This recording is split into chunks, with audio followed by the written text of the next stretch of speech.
Сәлем, каналыма қош келдіңіз. Бүгін турецкий лимонад дайындаймыз. Жаз уақытында денеңізге салқындық сыйлайтын сусын, жасалу жолы да оңай. Үйіңізге қонақ келгенде де дайындасаңыз болады. Төменде көрсетілген заттардан 4-5 литр лимонад шығады. Алдымен үткіштен апельсин мен лимонның сыртын жеңіл өткізіп аламыз. Ақ қабығын өткізбейміз, өйткені ол ащы дәм береді. Осы лимонадты дәл осы рецептпен отбасы мүшелеріне дайындап берсеңіз өкінбейсіз, тек қана алғыс сөз естисіз, өйткені өте дәмді сусын болып шығады. Апельсин мен лимонның сыртын үткіштен өткізіп болғаннан кейінгі түрі дәл осындай болуы қажет. Енді қант саламыз. Қантты молдау сала беріңіз, өйткені бұл цитрусты болғаннан кейін дәмі де шықпай қалуы мүмкін.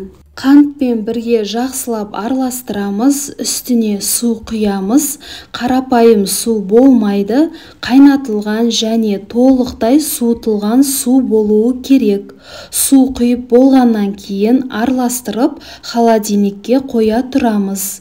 Қабықтың дәмі суға өтіп сіңуі қажет. Келесі апельсин мен лимонның қабығын ашып, дәндерін тазалап, блендерге салып езіп аламыз.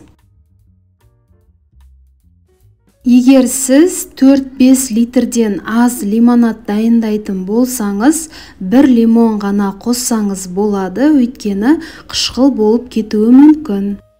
Блендермен езіп болғаннан кейін холодильниктегі суға қосып араластырамыз, үстінен тағы да су құямыз.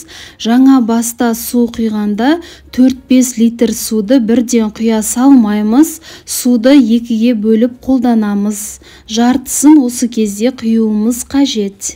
Барлығын жақсылап араластырып, холодильникке салқын болғанша қоямыз. Содан кейін ситодан өткізіп, графинге құйып, мұз салып, отбасы мүшелеріне немесе қонақтарыңызға ұсынсаңыз, дәл осы рецептпен дайындасаңыз, барлығына ұнайтынына мен сенімдімін. Астарыңыз дәмді болсын.